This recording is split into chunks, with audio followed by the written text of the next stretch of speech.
The Green Bay Packers have a tough decision to make about the future of wide receiver Jayden Reed. We're going to talk about that on today's episode of the Daily Packers Post. I'm Gil Martin. Thanks for tuning in to today's episode of the Daily Packers Post, where we bring you in-depth videos on your Green Bay Packers. We have new episodes dropping every day, Monday through Friday. So hit the like button and subscribe so you never miss an episode. And also visit our website at thepackerspost.com for in-depth articles on your Green Bay Packers. Big decision to make about Jayden Reed, the fourth-year wide receiver, or he'll be in his fourth year, coming up in 2026. And right now, wide receiver appears to be one of the Packers' deeper positions on the depth chart, but there are only two players who are under contract for 2027 because basically Christian Watson, Jayden Reed, and Dontavian Wicks are all entering the final years of their contract. So the only players who are under contract beyond this year at wide receiver are Matthew Golden and Savion Williams. Now, there have been some rumors that Jayden Reed might be dealt to the Dolphins in exchange for running back Devon Achane. But is this something the Packers should consider? And is it realistic that they should trade either Reed or Wicks in order to upgrade another area of need like running back? Reed has made solid contributions since joining the Packers. He was a second-round pick out of Michigan State back in 2023, and he made an immediate impact. Not a lot of rookie receivers do. Reed only played 56% of the team's offensive snaps as a rookie. He operated primarily out of the slot, and yet he led the Packers with 64 catches, had 793 yards, and 8 touchdown catches. His sophomore season, he again led the team in catches with 55, had a career-high 857 yards, and added 6 touchdown catches. Unfortunately, injuries disrupted Reed last year. He suffered a broken collarbone early in week 2 on a play that he caught a touchdown pass, but it was nullified by a penalty.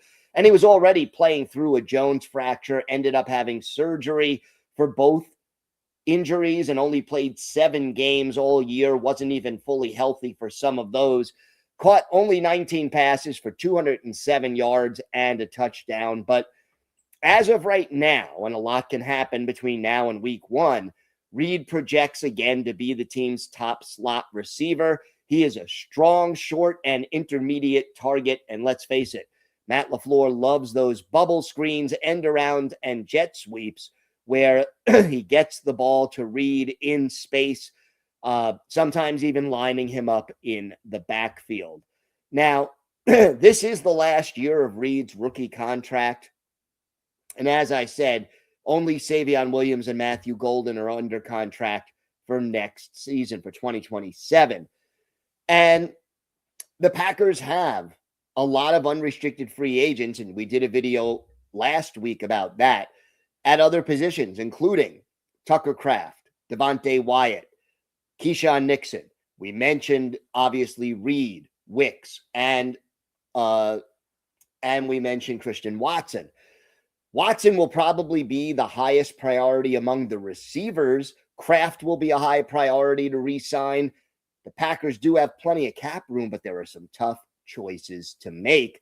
And if they do re-sign Watson, do they have enough cap space and the desire to re-sign either Wicks or Reed? And a lot of it is going to depend on how healthy they are and how they perform in the upcoming season. So this will be a critical season for Reed. It'll determine his future path, either with the Packers or with another NFL team. Now, the Achane rumors have been floating around in recent weeks. Miami is in a full rebuild. They're stripping down their roster. They have a new coach, starting all over again. New quarterback, obviously, in Malik Willis, and they're making their roster a lot younger, trying to add younger assets to rebuild this team. So trading Achane may make sense for them, although officially they've said, oh yeah, teams have inquired, but he's not available. Now, this time of year, we all know GMs often say that. to try to, influence other teams to up their offer and maybe get more in a potential trade. So the fact that he said he wasn't available is not necessarily true.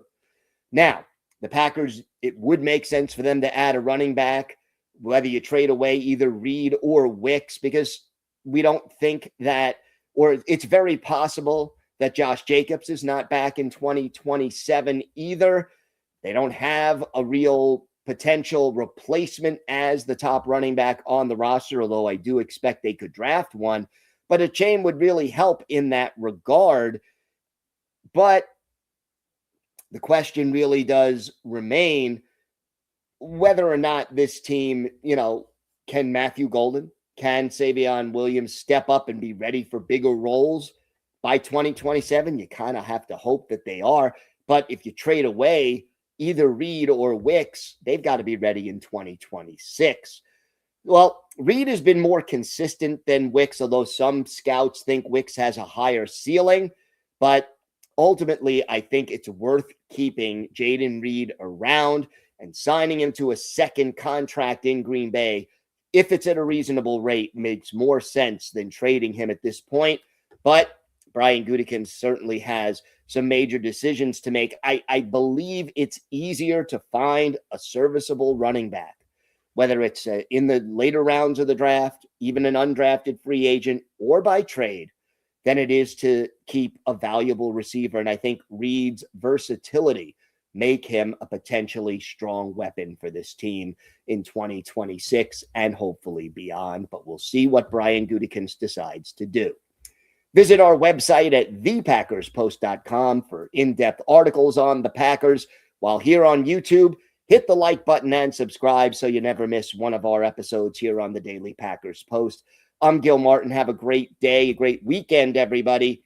Stay safe, and of course, go Pack Go.